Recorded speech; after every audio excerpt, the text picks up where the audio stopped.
ভাৰতীয় ক্ৰীড়াৰ বুৰঞ্জীত সোণালী আখৰেৰে লিখিবলগীয়া এটা নাম হ'ল নয়নমণি শইকীয়া।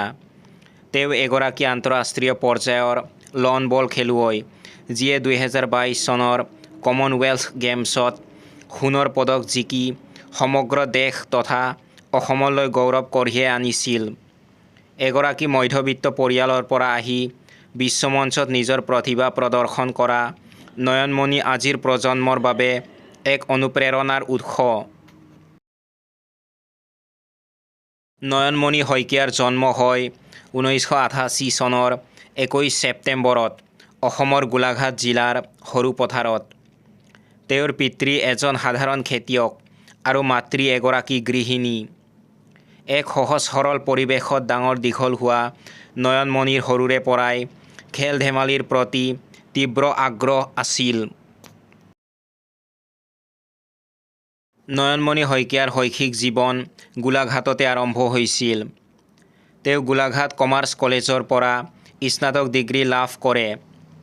খেলৰ উপৰিও তেওঁ কৰ্মজীৱনত অসম বন সুৰক্ষা বাহিনীত কনিষ্টবল হিচাপে যোগদান কৰিছিল।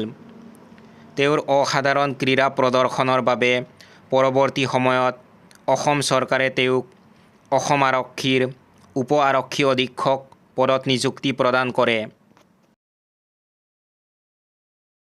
নয়নমণিৰ ক্ৰীড়া যাত্ৰা সহজ নাছিল। আৰম্ভণিতে তেওঁ ভাৰোত্তোলন কৰিছিল, কিন্তু ভৰিৰ আঘাতৰ বাবে সেই খেল এৰিবলৈ বাধ্য হয়। 2008 চনৰ পৰা তেওঁ লন বল খেলিবলৈ আৰম্ভ কৰে। 2014 চনৰ পৰা তেওঁ কমনৱেলথ গেমছত অংশগ্ৰহণ কৰি আহিছে। 2018 চনৰ কমনৱেলথ গেমছত তেওঁ পেয়াৰ আৰু ফ'ৰ শিতানত প্ৰতিনিধিত্ব কৰিছিল। 2022 চনত বাৰ্মিংহামত অনুষ্ঠিত কমনৱেলথ গেমছত লভলী চৌবে, পিংকী আৰু ৰূপাৰাণী তিৰ্কীৰ সৈতে মিলিত হৈ তেওঁ উইমেনছ ফ'ৰ শাখাত ঐতিহাসিক সোণৰ পদক অৰ্জন কৰে। এছিয়ান লন বল চেম্পিয়নশ্বিপতো তেওঁ 2017 ট্ৰিপল আৰু 2018 ফ'ৰ চনত পদক জিকিছে।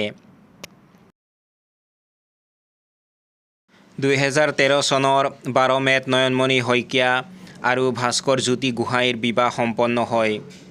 ভাস্কৰ জ্যোতি গোহাঁই বৰপথাৰৰ এজন স্থানীয় ব্যৱসায়ী। তেওঁলোকৰ সংসাৰলৈ এটি কন্যা সন্তানো আহিছে। এতিয়াও তেওঁৰ পৰিয়ালটোৱে তেওঁক খেলাৰ ক্ষেত্ৰত যথেষ্ট উৎসাহ আৰু সহায় আগবঢ়াই আহিছে। এগৰাকী মাতৃ আৰু খেলুৱৈ হিচাপে দায়িত্ব পালন কৰি তেওঁ প্ৰতিদিনে কঠোৰ অনুশীলন অব্যাহত ৰাখিছে। ভাৰত চৰকাৰে 2022 চনত নয়নমণি শইকীয়াক ক্ৰীড়া ক্ষেত্ৰলৈ আগবঢ়োৱা অৱদানৰ বাবে দেশৰ দ্বিতীয় সৰ্বোচ্চ ক্ৰীড়া সন্মান অৰ্জুন বঁটা প্ৰদান কৰে।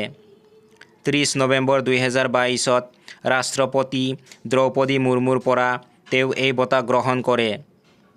অসম চৰকাৰে তেওঁৰ ঐতিহাসিক সাফল্যৰ বাবে 2022 চনত অসমৰ দ্বিতীয় সৰ্বোচ্চ অসামৰিক সন্মান অসম গৌৰৱ প্ৰদান কৰিছিল। কমনৱেলথ গেমছত সোণৰ পদক জিকাৰ পিছত অসম চৰকাৰে তেওঁক অসম আৰক্ষীৰ উপ অধীক্ষক পদত নিযুক্তি প্ৰদান কৰে। নয়নমণি শইকীয়া কেৱল এগৰাকী খেলুৱৈ নহয়, তেওঁ দৃঢ়তা আৰু ইচ্ছা শক্তিৰ প্ৰতীক। সৰু জিলাৰ পৰা ওলাই আহি লন বলৰ দৰে খেলত বিশ্ববিজয়ী হোৱাটোৱে প্ৰমাণ কৰে যে সপোন দেখাৰ সাহস আৰু কঠোৰ পৰিশ্ৰম থাকিলে যিকোনো লক্ষ্য প্ৰাপ্ত কৰিব পাৰি।